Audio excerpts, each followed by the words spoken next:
Hello, I'm Tobias. I'm a TME in the Enterprise Routing Group, and I wanted to show you a demo about Store-in-a-Box running on ENCS with NFVIS.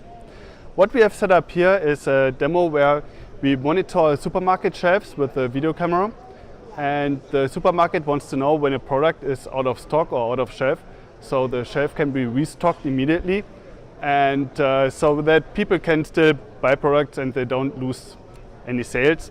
So we are monitoring the shelf here, and as soon as a customer takes a product, walks out with it, the image recognition running here will recognize that the product is gone and then notify the shop assistant to fill it up again. The gist of the demo is that all of this processing, this is quite resource intensive because it's object recognition in video images. It's all running locally on this ENCS. And so there's minimal latency. It doesn't need to get to the cloud. It's not dependent on any internet or WAN connection. And you don't need an extra server to run this because it's a custom application running alongside with all of the routing and firewall functions on the ENCS. So Lucas, what can the ENCS also do for a customer? Yeah, so hi, I'm Lucas Hansen. I'm a product manager in the Enterprise Routing Group. So I'll quickly bring this slide up.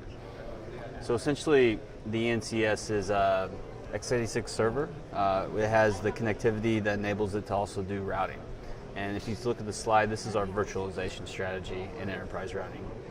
So at the bottom, we have our hardware layer where we can do different pieces of equipment. So we can do the ISR with UCSC, ENCS, the CSP or the UCSC series. And on top of all that hardware, we have a hypervisor, which is the Network Functions Virtualization Infrastructure Software, NFVIS.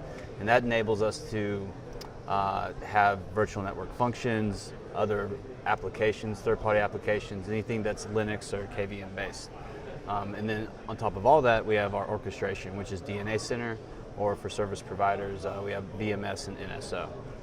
And all this to say that, you know, in the world moving towards the cloud, the data center, a lot of people are finding that they need applications to run at the branch and on the edge. And that's what this box enables, as you just saw in Tobias's awesome demo, is that if you have video processing and you don't want all that traffic to go over the WAN to get the processing at the data center, you can easily install the application and run locally on the box.